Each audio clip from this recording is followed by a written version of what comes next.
Alright, Hobby Warriors, if you're new to the channel, welcome.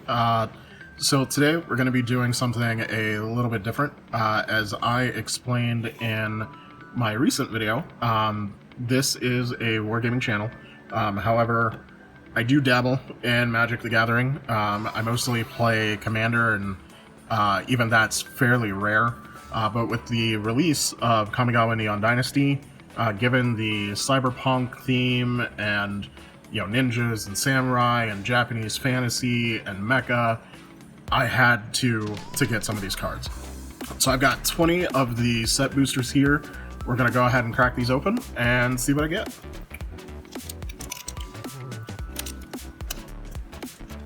So pack number 1.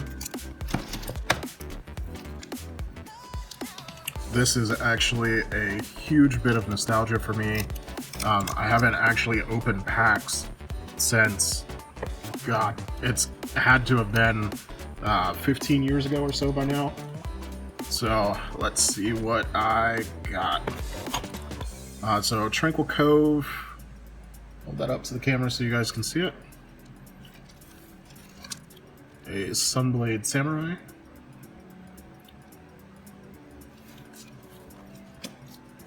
Dragonfly Suit. I'm actually hoping that the whole mecha vehicle mechanic ends up being really good. That's what most drew me to the set. So Seven-Tail Mentor. A Ganjo Exemplar. Imperial Subduer. Hotshot Mechanic. Ooh, Mech Hanger.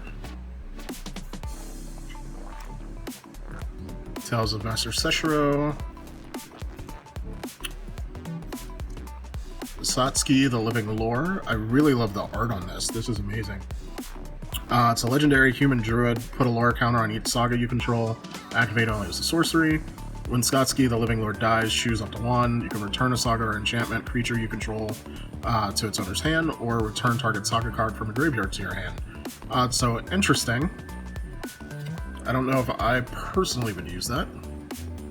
I am glad to have pulled commanders. That was definitely what I was hoping for, though. Got a Rasona, a Sorry Commander. I've got some ideas on how to make that work.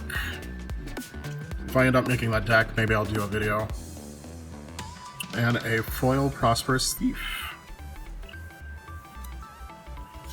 And a little, hey, you should play Magic the Arena. And an art series card. That's pretty cool. Really love that artwork on that. That's pretty awesome.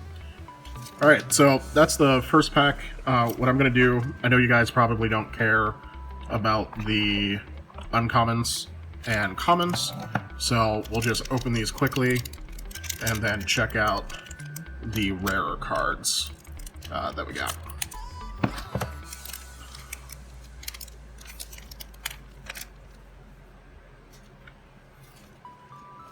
What in the...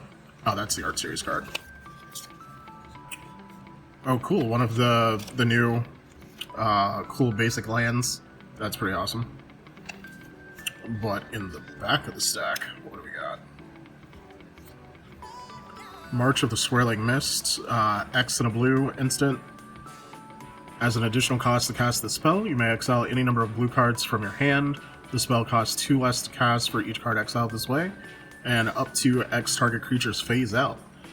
That is amazing for Commander. That can save your entire board state, or the creature part of your board state, from a board wipe. I am super excited about that. Anything else in here?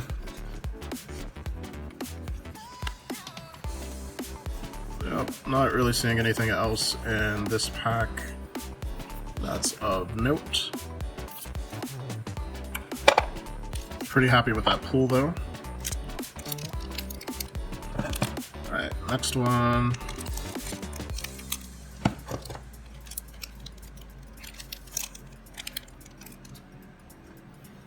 Oh man, these art prints are amazing.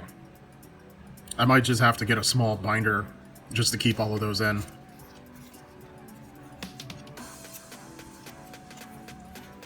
Alright, let's see. Keira, the Boundless Sky. So, legendary creature, dragon spirit, flying death touch. When it dies, search your library for up to 3 lands, put them into your hand, or create an XX green spirit token where X is the number of lands you control. It's pretty good. It's not bad. Got a foiled 7-tail and a double face card tracker.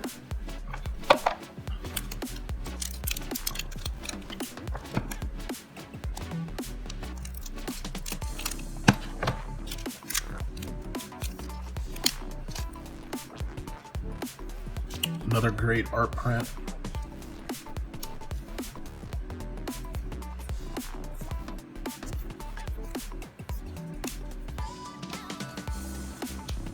Alright, so we've got a Springleaf Avenger, cast for 2 green and 3 colorless, ninjutsu 3 colorless and a green. Whenever Springleaf Avenger deals combat damage to a player, return target permanent card from the graveyard to your hand. It's interesting. That could be an interesting 4-drop play. Could see some use in a ninja deck. And a foil Moonsnare prototype.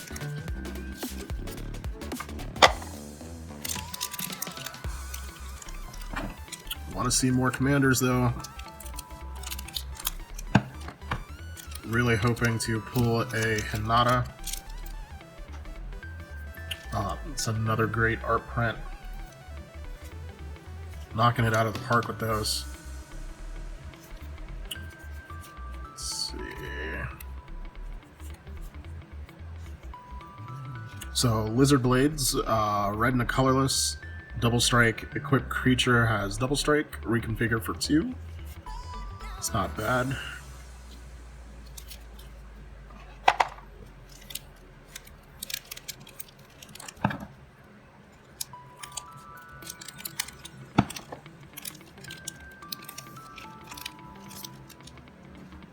Another amazing art print.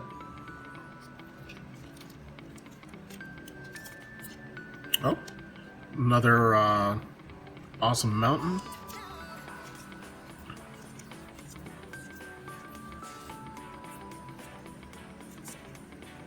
Oh, rare saga this time. Teaching of the Kion. So step 1, you mill 3 cards, create a 1/1 colorless spirit. Step 2, you get a +1/+1 counter on target creature you control. And then on step 3, you exile it, and it turns into this. Kion Touched Orochi. So whenever Kion Touched Orochi attacks, choose one, exile target creature from a graveyard, and you get a 1/1 colorless spirit token. Exile target non-creature card from a graveyard, and you get a +1/+1 counter on target creature you control. So that's interesting. That has some synergy with the modified mechanic that's in the set. And we got one of the uncommon commanders. So Heiko Yamazaki, the General, 3 colorless and a red, legendary human samurai, 3/3 trample. Whenever a samurai or warrior you control attacks alone, you may cast target artifact card from your graveyard this turn. Don't know how much I would use that. And then we've got this Twilight Prophet. So 2/4 Vampiric Cleric, flying, ascend. So if you control 10 or more permanents, you get the City's Blessing for the rest of the game. And at the beginning of your upkeep, if you have the City's Blessing, reveal the top card of your opponent's library. I'm sorry, the top card of your library, and put it in your hand. Each opponent loses X life and you gain X life, where X is that card's converted mana cost. That seems pretty cool. That is definitely powerful.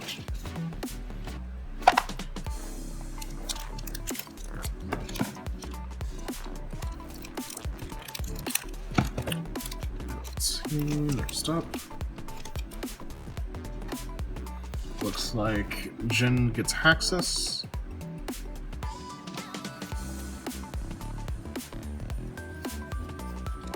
Oh, got it upside down.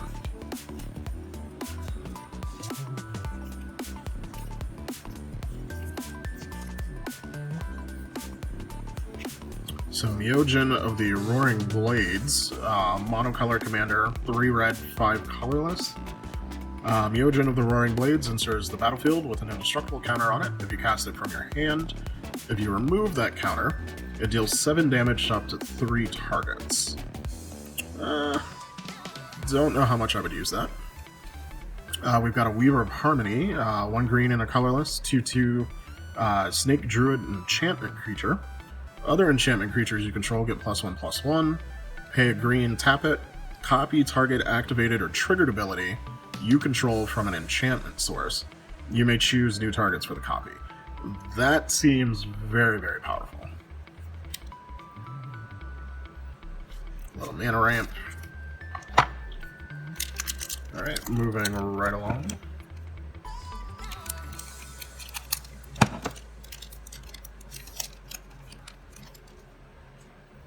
Man, my god, they are killing it with these art prints. Oh, we got a Spiffy forest this time around.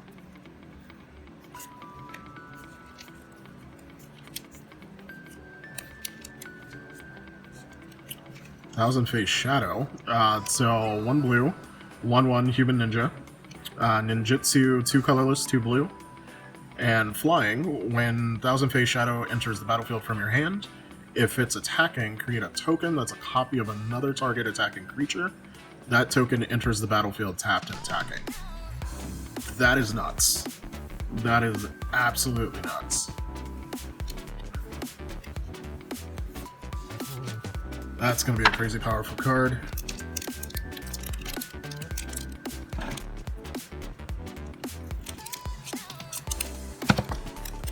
Alright, next up.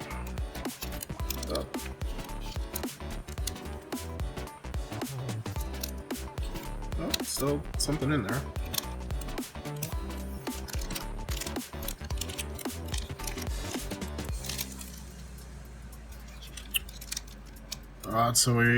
I believe this is Fang, who from all of the promo art, this was by far my favorite character out of the whole set. Love that art card. Got another Spiffy Forest.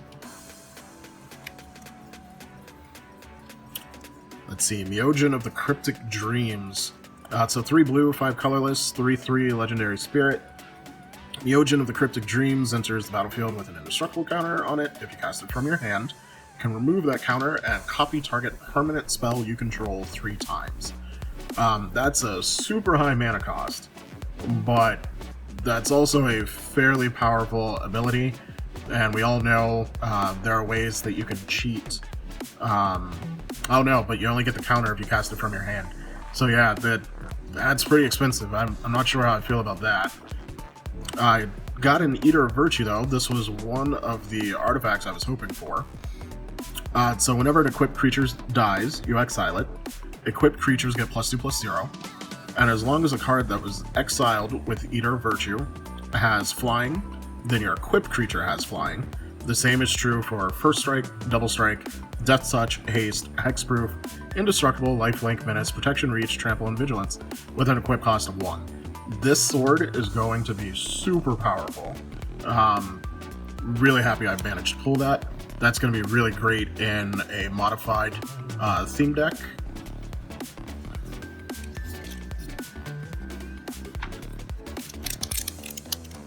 Making some progress, moving right along.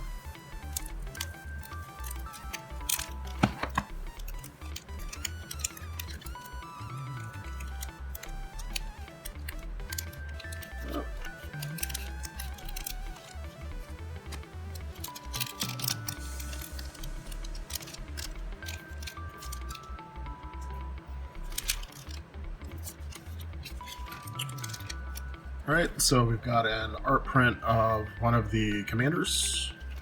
It's pretty awesome. Got a Spiffy Forest.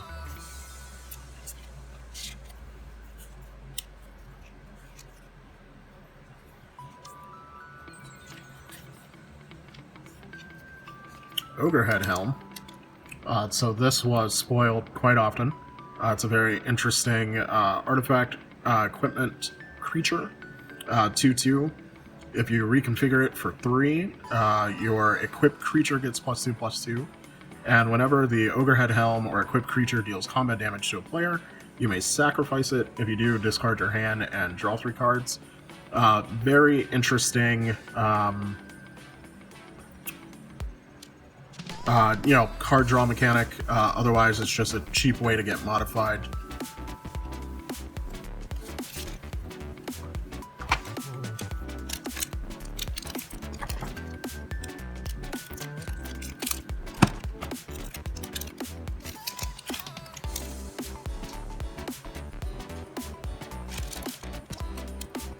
Another great art print. Foil Forest.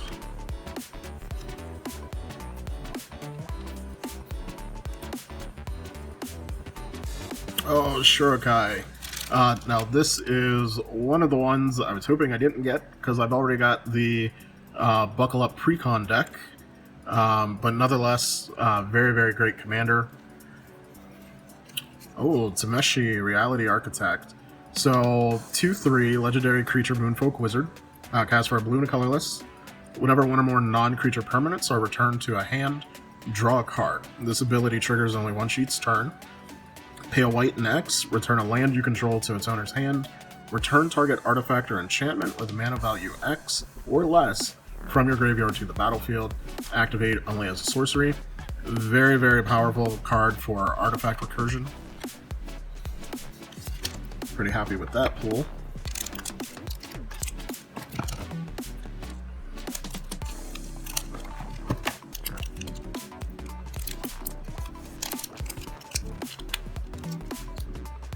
Another great art print.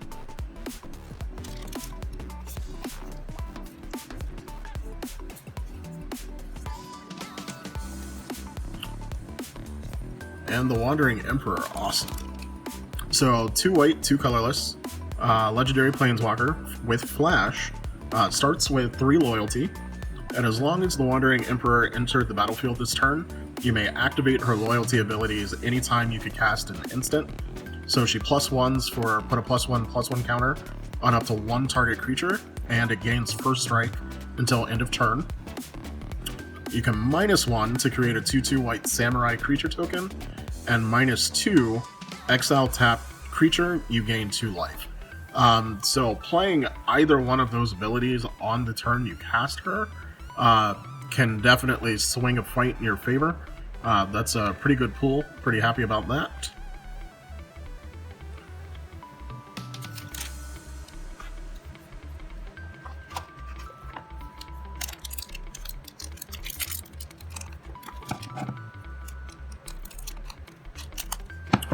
Next up, another one of the commanders from the set.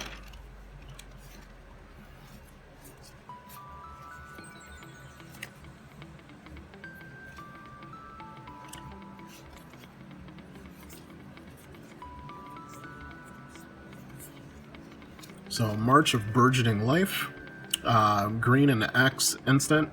As an additional cost to cast the spell, you may exile any number of green cards from your hand.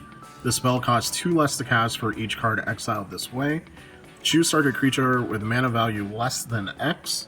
Search your library for a creature card with the same name as that creature. Put it on the battlefield tapped, and then shuffle. So, interesting. It's an interesting tutor.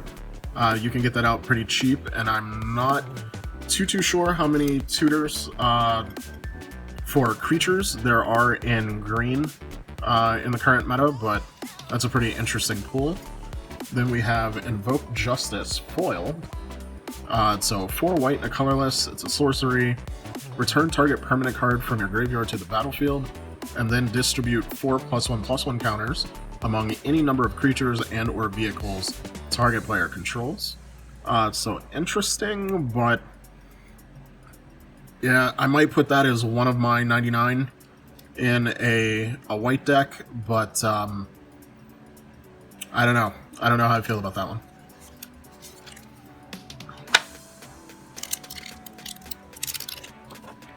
Alright, we're getting to the end. We're on our last 5 packs.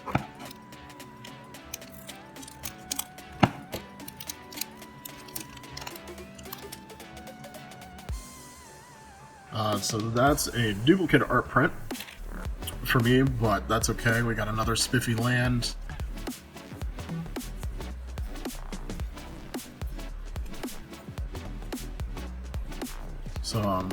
Mukatai Soul Ripper, black and a colorless, 4/3 artifact vehicle. Whenever it attacks, you can sacrifice another artifact or creature. If you do, put a +1/+1 counter on Mukatai, and it gains menace until end of turn with a crew cost of 2. Interesting. With such a low CNC cost, getting that out early, you might be able to get some damage on somebody pretty quickly. So that's kind of interesting.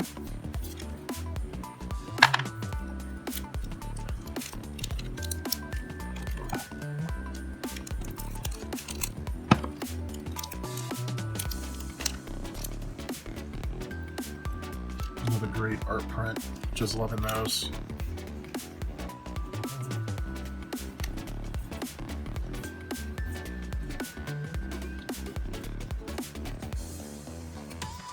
So we got a Myojin of the Blooming Dawn, which this is interesting. I'm actually close to having a full set of the Myojins out of this pool. So this one, you can sack the Indestructible counter to create a 1/1 colorless spirit creature token for each permanent you control. So late game, especially if you're playing some sort of white tribal, that can be pretty impressive. We also have Otawara, Soaring City, Legendary Land. So you can tap, add a blue, or you can channel for 3 and a blue, discard it, return target artifact, creature, enchantment, or planeswalker to its owner's hand. This ability costs 1 less to activate for each legendary creature you control. So potentially, you can bounce something very, very key to your opponent's strategy at instant speed for a blue. If you've got 3 legendary permanents in play, and it can't be countered because it's channeling and you're not actually casting. So that's pretty awesome. Pretty happy with that pool. That will definitely go into one of my decks.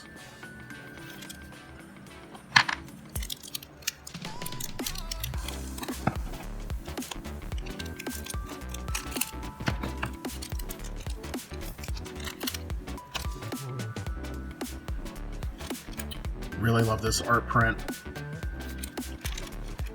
Oh, a foil Spiffy Island.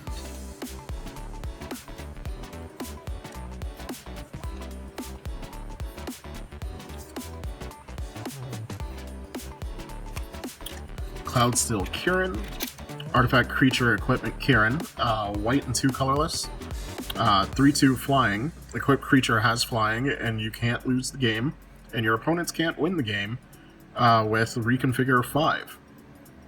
So that's interesting. If you manage to have a way of countering artifact removal, and maybe find a way to get Indestructible onto a creature, that could be interesting.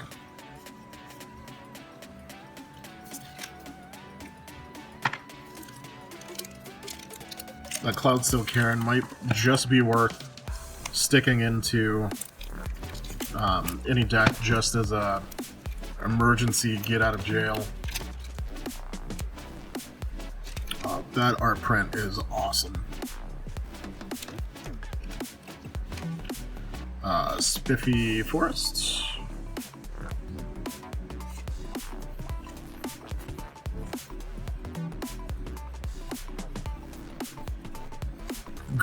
Fang. So Fang or Keep a Boss, legendary creature rat pilot, 4/3 for a black, white, and colorless. At the beginning of your combat on your turn, return target vehicle card from your graveyard to the battlefield. It gains haste. Return it to its owner's hand at the beginning of your next end step. That is crazy powerful recursion. That's just awesome. You still have to pilot it, but being able to pull, some of those vehicles out of your graveyard and then put it right into play. If you've already got a couple of creatures on your board, you can crew it right away. That's pretty awesome. I'm pretty happy with that pool. Alright, it's the final pack. I was really hoping for a Hinata. We'll see if Lady Luck is on my side.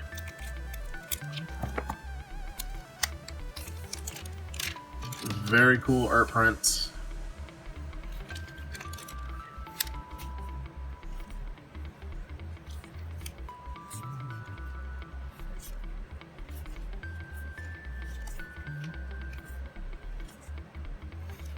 Alright, so we got a tribute to Hirobi. It's an enchantment saga. On turn 1 and 2, each opponent creates a 1/1 Black Rat Rogue. Say that 3 times fast. Creature token. On turn 3, you exile this saga and then transform it, and it turns into Echo of Death's Wail, 3/3 enchantment creature spirit, which has flying and haste. When it enters the battlefield, you gain control of all rat tokens, and then whenever Echo of Death's Wail attacks, you can sacrifice a creature and draw a card. So potentially, you give all of your opponents a bunch of rats, you don't block them for 2 turns, you eat that couple of damage potentially, and then when this flips, you steal all of the rats, which you can then sacrifice to draw cards. Nifty. It's definitely not Hinata, so I'm a little sad. Then we got a foil Dragonfly suit. So those were all of my packs for Kamigawa Neon Dynasty. I still have the theme boosters to go through, so if you want to watch those product unboxings, make sure you stay tuned. Keep slaying the great hobby warriors, and I'll see you in the next video.